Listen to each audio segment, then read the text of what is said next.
I'm ready. Okay, I'm looking forward to hearing about neutron stars. Dr. Willie Yee is an amateur astronomer, past president and member of the board of directors of the Mid-Hudson Astronomical Association. He presently is a solar system ambassador, a program supported by NASA and the Jet Propulsion Laboratory in Pasadena, California. His other interests include magic, bicycling, and jazz. Take it away, Willie. Yeah, we need to change the share over real quick. Okay, while they're setting that up, There it is. go. You're live. Okay.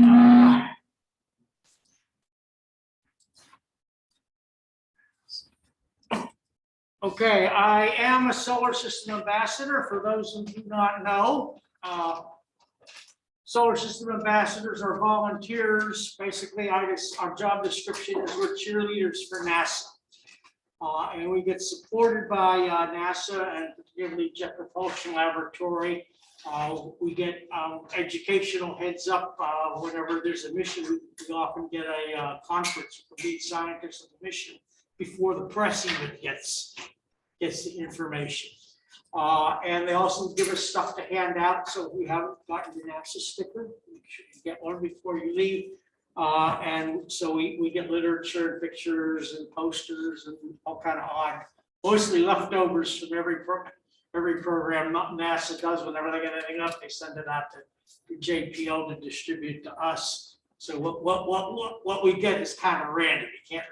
The only thing you can request is stickers. Everything else is just give them a subject and they'll send you whatever they have on that. So that being said, my views do not officially represent that of NASA or JPL or any of the other 1,000 solar ambassadors that there are literally around the world. So many of the ambassadors are overseas.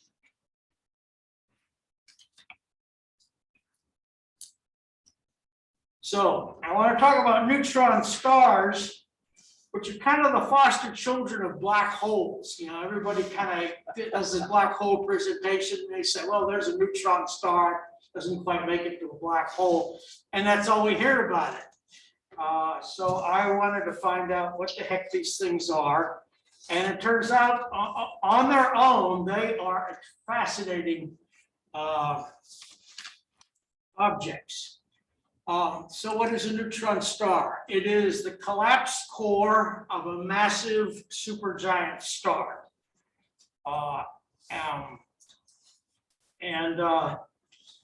It usually is of 10 to 25 solar masses, more of what the original star is what we call metal rich, which has more advanced elements.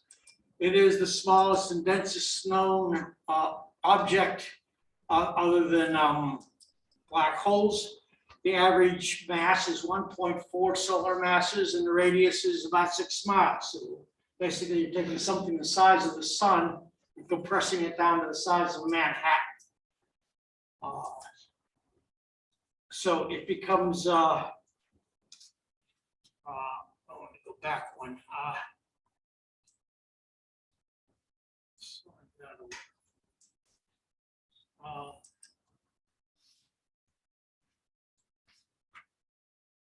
So I was going to say there are other objects that are as dense, but they're theoretical. It include white holes, which is an object of which information can come out, but you can't get in. Quark stars and strange stars, which are objects that are so compressed that they no longer have the structure of neutrons and photons, but just this soup of quarks. We don't know that there are such things, but we think that maybe some of the phenomenon that create them happen inside neutron stars. And it's the sort of thing you cannot create in a laboratory because of the enormous amount of pressures. So where do neutron stars come from? They come from stars that are between 8 and 25 solar masses. They will eventually develop, blow up to giant stars, become supergiants, go supernova, and become a neutron star. If it's more than 25 solar masses, it becomes a black hole. If it's less, up to from 0.4 up, it becomes a white dwarf. Supergiants, some examples: Rigel, which is somewhere between 8 and 25 solar masses; Deneb, Canopus, Pollux. So when you look at those, you're looking at supergiants. So most bright stars are either really close or supergiants that we observe. What determines the size limits from each of these collapses? Well, white dwarfs are limited by what we call electron degeneracy. Basically, electrons cannot, simplifying it, cannot occupy the same space at the same time. There are rules about where electrons can be and not be. And when you start to squeeze them to a certain event, things stop compressing anymore. Same thing, if you compress them anymore, they will you have an electron and a proton, you can actually produce a neutron. Neutrons can only get so close to each other because of the strong force, and that limits the size at which they can collapse. And if you go beyond that limit, you get a singularity and a black hole. And then a miracle. I titled my talk Extreme Physics because the neutrons, stars, we could talk about extreme physics. When we get to black holes, physics breaks down. You know, we talk like in terms of talking about what's inside a black hole, that everything gets very weird. So neutron stars, 1.1 to 2.1 solar masses. Remember, we started with something 8 to 25 solar masses. Where's all the rest of it? Well, it all blew up in the supernova. So the density is 10 to the 14 times the density of the sun, which is about the density of a nucleus, not of an atom, of the nucleus itself. The radius is not 10 kilometers. Temperature goes from 10 to 11 to 10 to 12 kelvins initially, and then they cool down to about 10 to the 6 at 100,000 degrees. They rotate up to 700 times per second, and that gives them many of the characteristics that we observe. How does a neutron star evolve? Basically, we have our supergiant.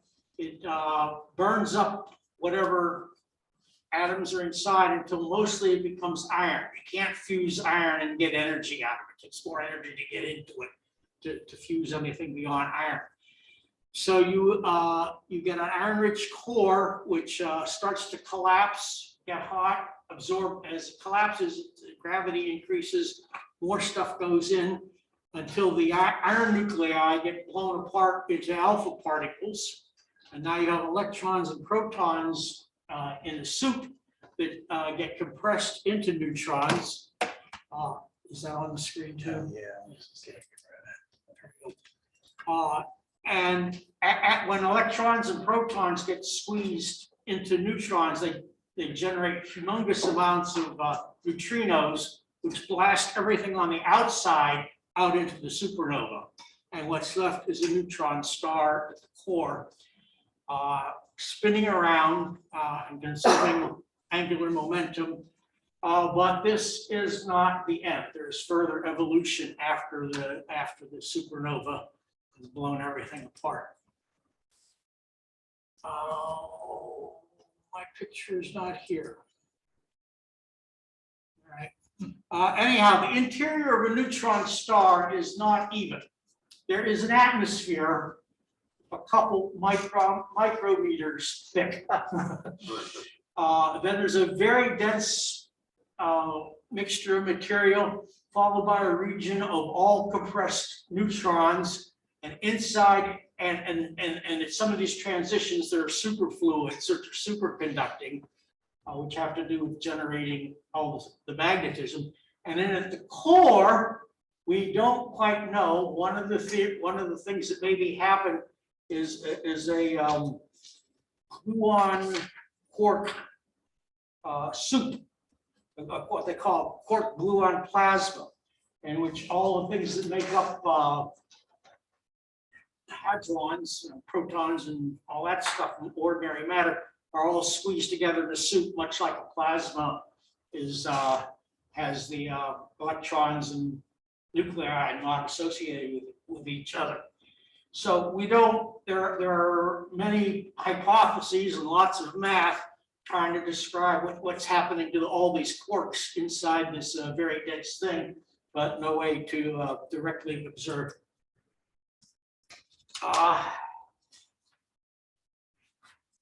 Neutron star gravity. The gravity is 10 to the 11 times stronger than Earth.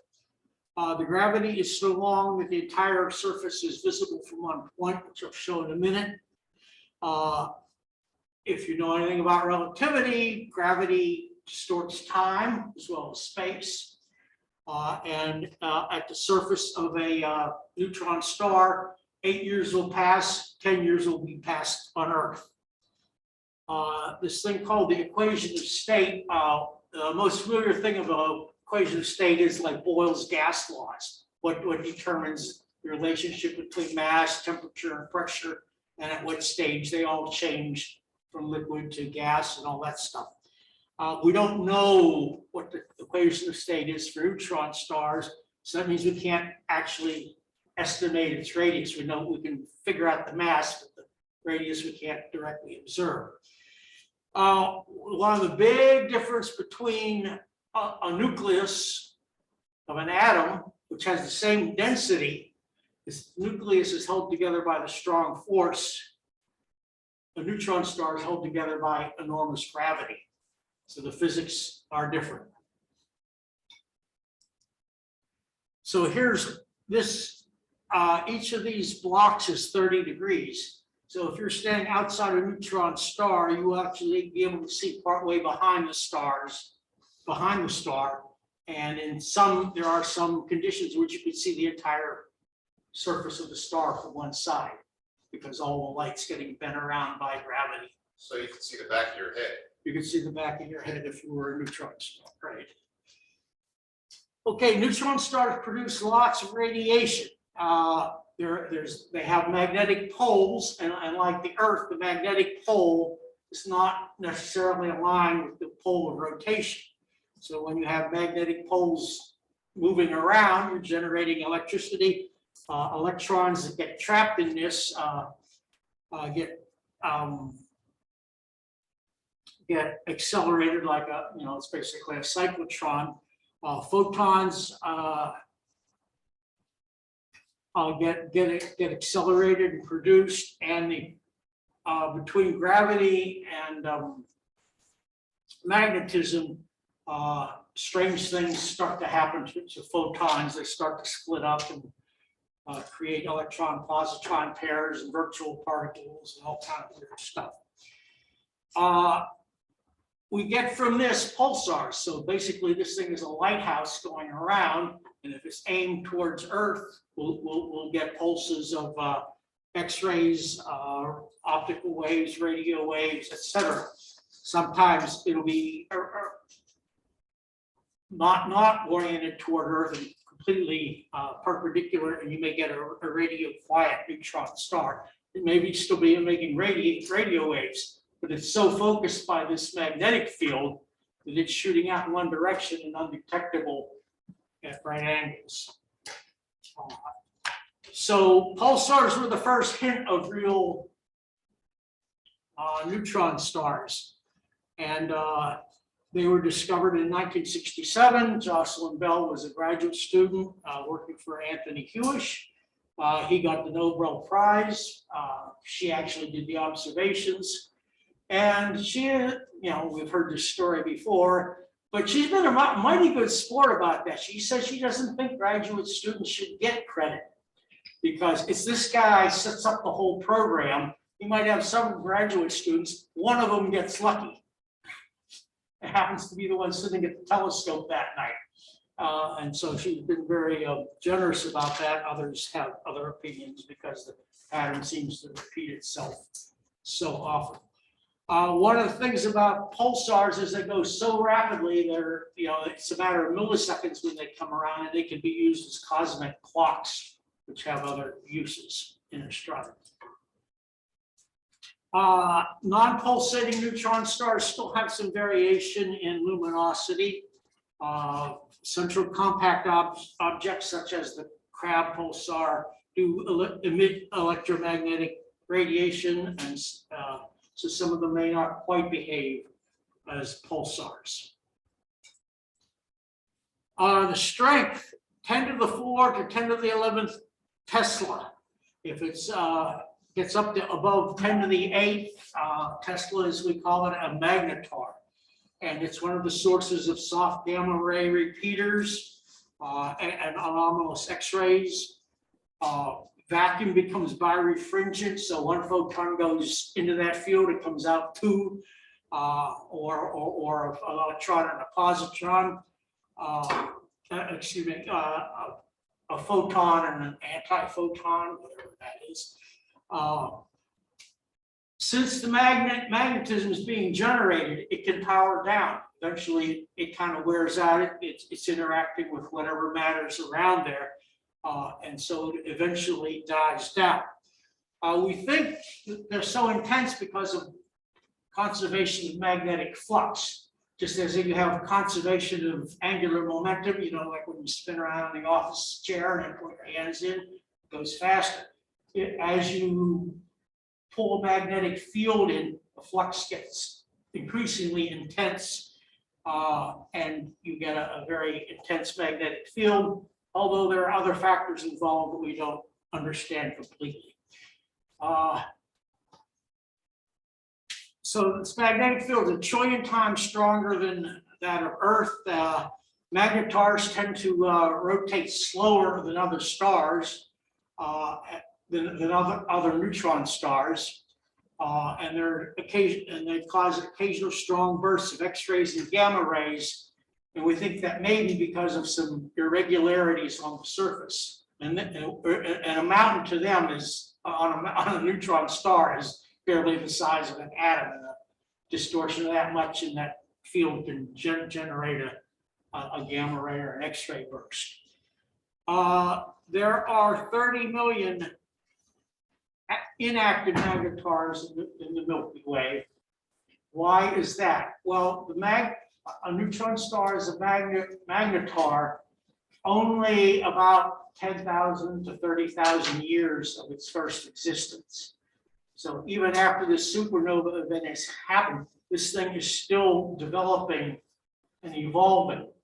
And in its initial state, it's got all this intense magnetic field, but these superfluids and stuff continue to collapse, and eventually the magnetism will go away. So there's lots more non-magnetic neutron stars than there are magnetic ones.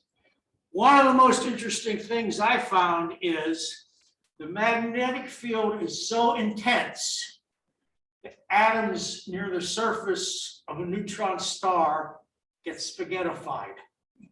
Just as stuff gets spaghettified as goes in a black hole by gravity, magnetism can stretch atoms into cylinders. So now, I got time here. Since our minds have been slightly opened by Scott regarding electrons, I want to discuss my little side view on quantum physics, and particularly quantum uncertainty, Schrodinger's cat, and all that stuff. Is it possible? Is it possible that something can both be and not be? Is Schrodinger's cat dead or alive? Well, mathematically, you could say it is both dead and alive, or that it's neither. So let's fold this in half that way for me. Yeah, crease it. Crease it real tight. That's going to be our experimental device, which we're going to take our particle and put it into the device and activate the device. So now our particle is inside the device. Is it folded inside out or outside in?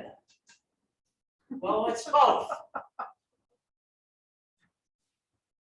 And it depends, well, it's both or it's neither.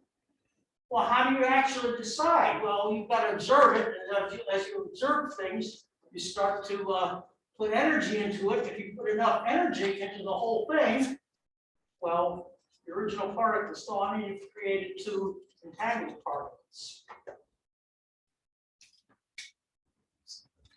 So that is. We have to share your screen again. I turned it off. Okay.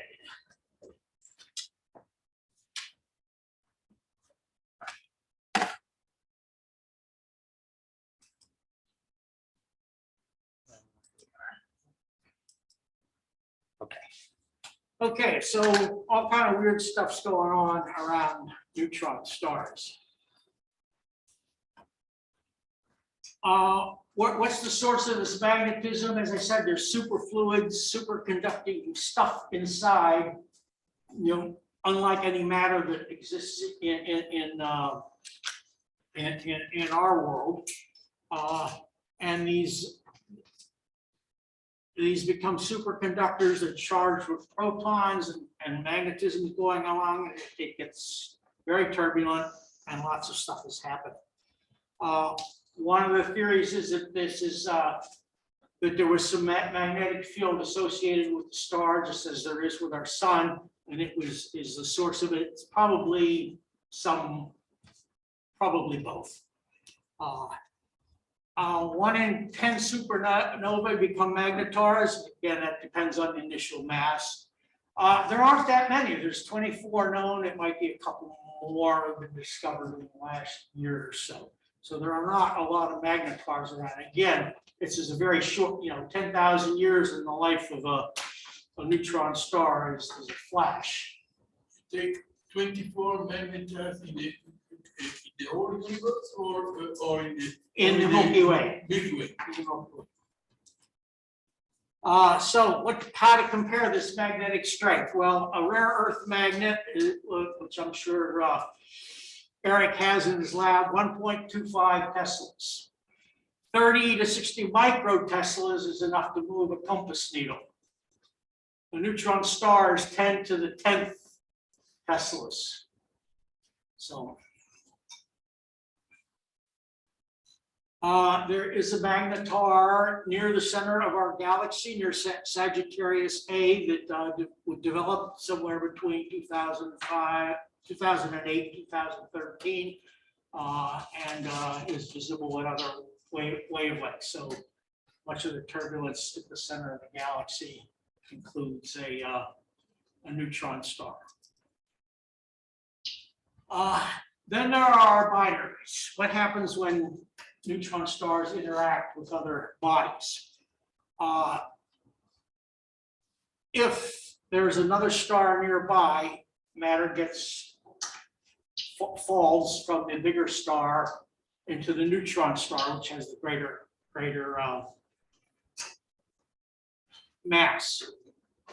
As it falls in, of course, it accelerates quite a bit, and much of its energy, we're now talking relativistic speeds, turns into energy from mass, more than comes out of hydrogen fusion, for instance. So as stuff is falling from the big star into the neutron star, a lot of it just gets converted to energy. There are different classifications depending on the star that's the companion and that kind of stuff. Eventually, the high mass star can end up as a neutron star, or it can be a red giant with a neutron core, depending on how big the mass was and the mass of the neutron stars. We can have a number of different scenarios about their eventual fate. Neutron stars can absorb each other. If there's two of them orbiting each other, they're both gravitationally attracted, and they spiral inwards and eventually merge, and this creates what we call a kilonova. A kilonova is bigger than a nova, and smaller than a supernova. There were the one near Sagittarius A star was a kilonova that was being observed. The first merger of neutron stars, or neutron stars plus black holes, was observed in 2017 by LIGO and Virgo, the gravitational observatories. This event may be the major source of many heavy elements. There are some elements that are not created from supernova explosions. So particularly gold, strontium, things with lots of neutrons in the nucleus are probably created out of neutron star mergers. So the question is, if the lower limit of a black hole is 2.16 solar masses, if you have two neutron stars with masses of 1 to 3, between 1 and 1.4 solar masses, do they create a black hole? And the answer is yes, and this is observed. So if you want to know about any gravitational wave phenomenon, remember the number GW170817. That is the one that everybody got excited because we witnessed the creation of a black hole. Interestingly, since we were able to observe this happening, this is the smallest black hole that's ever been observed. Otherwise, they're very hard to detect. But when this happened, we knew where to look. And we had evidence from the two neutron stars that created it. So some of the history. First proposed by Wilbur Bade and Fritz Zwicky. And this was only 2 years after the neutron itself was discovered. So the possibility of a neutron star came very, very soon after. 1965, of course, the discovery of the pulsar in the Crab Nebula. And in 1968, they were able to determine the actual period of the Crab pulsar, and that gave it the evidence that it was, in fact, a neutron star because it fit all the models that they were able to make at that time. Some recent discoveries.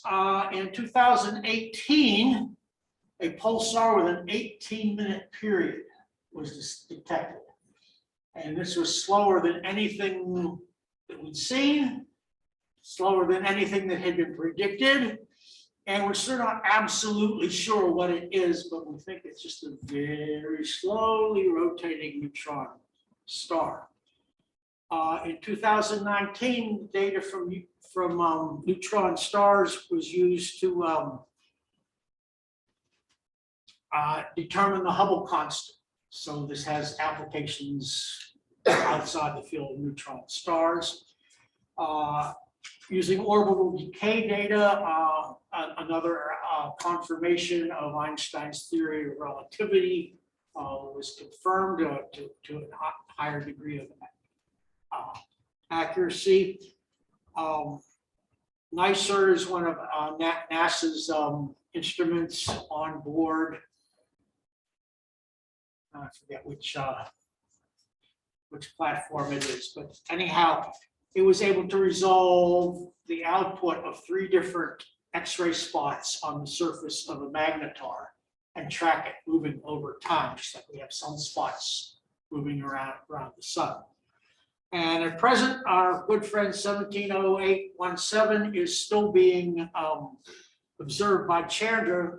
Remember, originally it was a gravitational wave phenomenon, but now this kilonova is expanding and putting out photons and X-rays and other radiation that we can continue to monitor the development of this kilonova.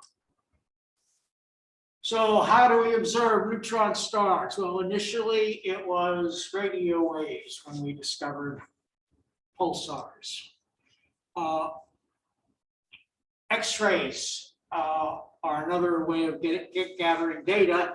And the initial observations came from sounding rockets. A sounding rocket is a rocket you just send up, doesn't go into orbit, but it gets above the atmosphere. You got a few minutes to take your pictures and gather all your data, and then the thing falls back down. Similarly, high altitude balloons are used to get the altitude needed to make observation. Again, you got this thing hanging on a balloon, and how much control you're going to have over it. Then there's a wonderful thing called a raccoon. You take a rocket and you put a balloon on top of it, and the balloon pulls the rocket up as high as it's going to go. Then you fire the rocket and get up even higher. So your first stage is basically a balloon. And then there are observatories. This is the Compton Observatory. It's a gamma ray observatory. It was part of NASA's Great Telescopes program, if everybody remembers that. It included Hubble, Chandra, Spitzer, each one at a different wavelength, and Compton, which was the gamma ray telescope. We can observe some things in optical wavelengths. Here's the Compton Gamma Ray Observatory, which died in, I think, before 2000. And since then, it's been replaced by the Fermi Gamma Ray Space Telescope. And like many of NASA's recent, more successful projects, it has outlived its planned lifespan. And anybody who works at NASA doesn't want to be the engineer who designs the part that failed. So there's probably a factor of 10 built into everything that gets launched. For instance, the Mars helicopter was projected to do 5 missions. It would need to be considered. It's now over 25. I love the way they say record breaking. Even the first one. And then, of course, gravitational waves. We now have 4 gravitational wave observatories: Hanford, Louisiana, one in India, and one in Japan. And so, India's not active yet. which one? India is not active. India's being constructed. But we have Kagra in Japan. So 2 here, 1 in Italy, One in Italy and one 1 in in Japan. Japan, and that'll be a 5th in India. That's right. so they continue to gather data and monitor neutron star collisions, black hole collisions, neutron black hole collisions. And then finally, the future is neutrino detectors. Neutrinos are just incredibly difficult to detect. First of all, there's like, hundreds of thousands of neutrinos going through your fingertip every second. And they go straight through the entire Earth without hitting anything or being slowed down by anything. So to design detectors to do this, they're underground to screen out all the other radiation, and then once in a trillion or something, a neutrino will hit something and set off a little spark that can be detected. Those will probably monitor events from neutron stars in the future. Willie, question.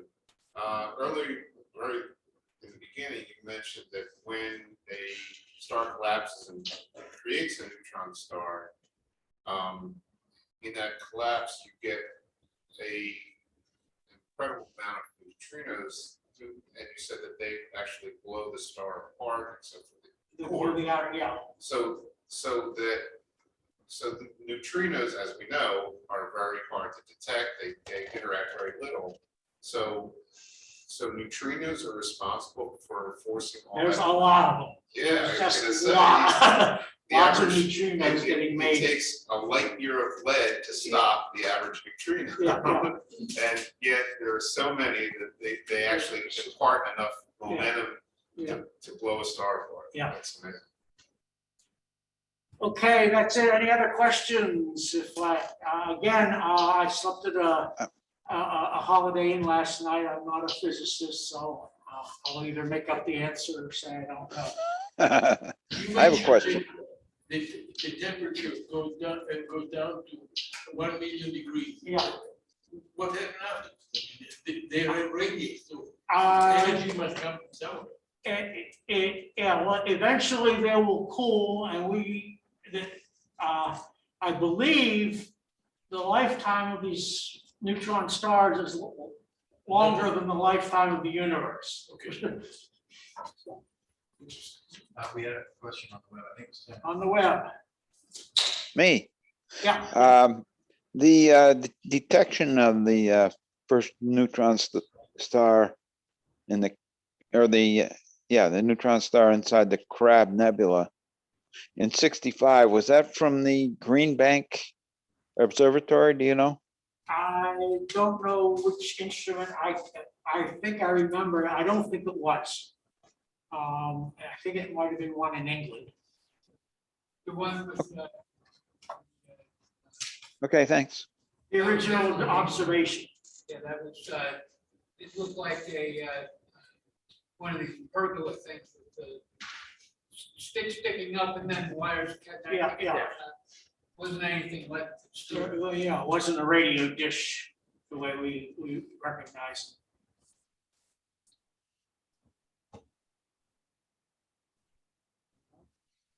Yes. Talking about the binary, where the neutron star is siphoning off material from the partner. I heard something like, after a while, there's an explosion. Is that true? You know, I mean, material keeps going on to the neutron star, and then there's an explosion there? That is one possible scenario. Another possible scenario is to siphon off enough material, possibly to end up being a black hole. And when that collapses, there's going to be an explosion as part of that too.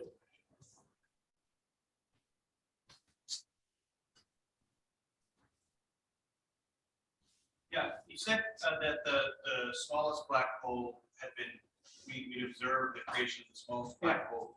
What happens in observing the black hole once the merger happens?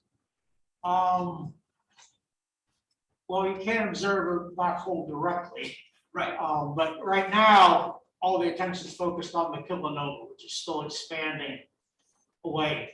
But you know, once it becomes a black hole, it becomes a black hole, and So do you know it's a black hole because you can't observe it anymore? It's not quite that. The accretion disk. yeah, the accretion disk is one part of it, and how much of that kilonova is going to remain behind as part of the accretion disk is one of the questions that we want to know.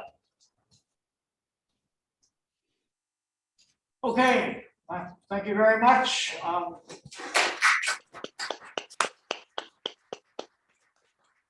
Thank you, Willie. That was really interesting. I learned something, so I'm happy. It's really a good program. That was marvelous.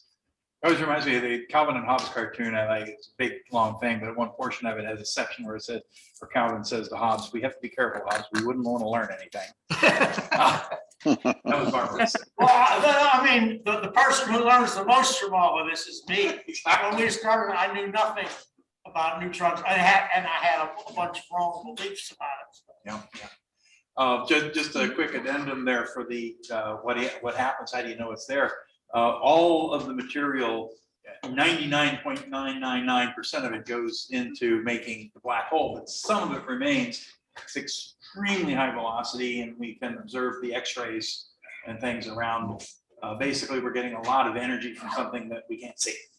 So visually, that's normally how. That's also how we found the first black hole we found at Cygnus 61 was a black hole. We saw a lot of energy, but we couldn't see anything producing it. And it would look different than an X-ray observation. It would, well, it'd be a strong X-ray source that didn't have a center. Right. It's sort of it's a donut of X-rays. Right. So you'd be able to see how that's either in X-ray two neutron stars close together, or Yeah, but the neutron star we can still see. Right. So yeah, so that. Cool, excellent. Thank you very much. I That was have marvelous. a question or comment that you mentioned that basically the gravity at the surface of a neutron star is basically enough to keep photons in orbit. so that they just keep going around. Yeah. But even with that extreme gravity, it still only distorts time by 20%.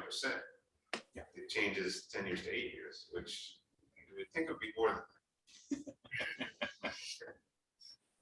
Light speed's gotta, I think, what is it, like, you get to 98% of light speed, your time dilation isn't really yeah. that much, but Yes. you got 90, Yeah, it's a rapid curve Yeah, upward from I've that. seen that equation before. Yeah, yeah. Cool, excellent.